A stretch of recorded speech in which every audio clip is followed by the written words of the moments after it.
Hi everyone, this is my summary of learning for EdTech 300. So this is one of my last 3 assignments for my undergrad university career. It is so exciting, but so bittersweet at the same time. I knew prior to going into this semester that I wanted to take EdTech 300.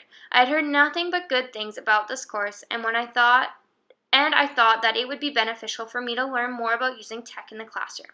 So referring back to my very first blog post for EdTech 300, I had said every person I talked to recommended I take this class because they had learned so much about using tech and using it effectively in the classroom.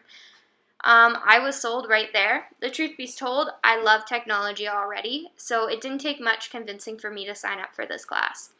This is still true all the way to the end of the semester, and now I will be one of those people vouching for this course.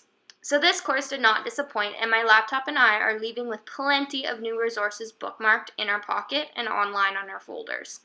There are so many apps, programs, websites, and resources that I have learned about and have got to play around with too, and I will touch upon some of these favorites during this video. I already had a blog set up from a previous class. I think I've actually even had my WordPress blog since my first year of university, back in winter of 2016 when I created it for ECS 100. Talk about a throwback. I've had a personal Twitter account since I was in about grade 10, so about 6 years, and I have also had my more professional or teacher Twitter, as my students in internship called it, for 2 years maybe now. And speaking of internship, I also use technology in that experience, but I mostly just use the good old Kahoot, an online program called IXL. So this resource called Feedly that we were introduced to in EdTech 300 is one that I wish I would have learned how to use more and learned how to use better in a way. I did start to use it when we were first introduced to it. I made a folder called Education and I called the pedagogy in there. I put Edutopia, free technology for teachers, TED Talks, and TED Ed videos. I all put those underneath my education folder. But after that 1 week, I never really looked again at Feedly, which I wish I would have because it has so many great links to articles and other teaching resources on there and videos that you can use in your classroom and just ideas and more inspiration on there. I wish I would have got to know how to use it a bit better or would have used it to its best ability. Now, here's one of my favorite Google Chrome extensions that I'm taking away from this class, called uBlock Origin. How many of you hate ads? You can't see me, but I raised my hand. Anyways, I hate them. They're annoying. I know people make money off of them, but sometimes I just want to watch a YouTube video, makeup tutorial in peace and not get blustered by these ads left and right that aren't relevant to me. Well, this uBlock ad, it blocks all of the ads. Those annoying Facebook ones that pop up when you're scrolling through on Twitter. It is great. I recommend this Chrome extension and I will be using it and downloading it on my teacher computer if I have one of those when I'm a teacher, because it'll be handy when I'm showing students videos online or looking online at articles that I'm showing them, and then I'm not blustered by all of these ads coming in at me from left and right. So now let's jump into coding. We were introduced to Scratch and Hour of Code in EdTech 300. And normally when I would hear the word coding, I would go the opposite direction as fast as I could. It scared me. I don't know anything about it, or I thought I didn't know anything about it. It's new, it's scary, yeesh. So anyways, in EdTech, we were allowed to play around with Hour of Code and Scratch. So first I started off with Scratch, and I ended up creating this little coding game thing with this crab, and you click on the crab and his face changes and he grows and he shrinks and you click keys on the keyboard. It's cool.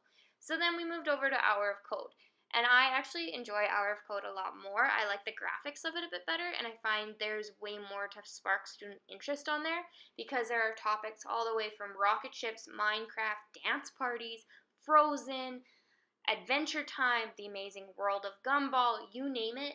They have something on there that'll spark a student's interest. So when I went on there, the first thing I did was Command F, and I typed in Harry Potter.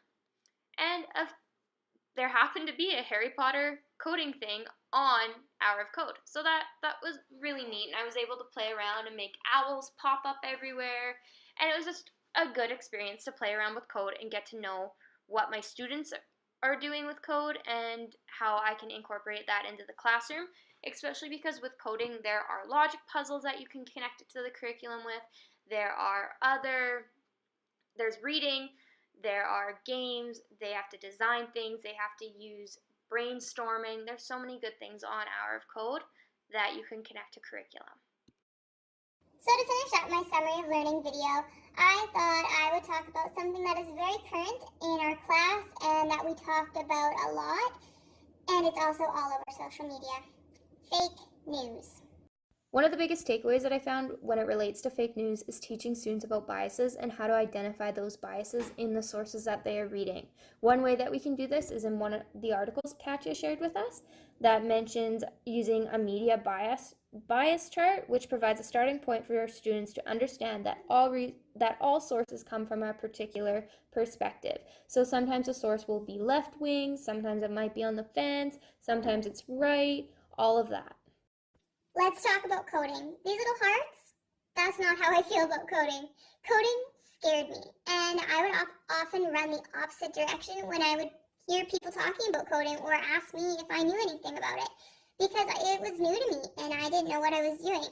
But because of this class, I learned a bit more about Scratch and Hour of Code, and I'll talk about those. And ending on that note, I'm going to wrap up my summary of learning video. Thank you for watching. Thank you for helping me learn. Thank you.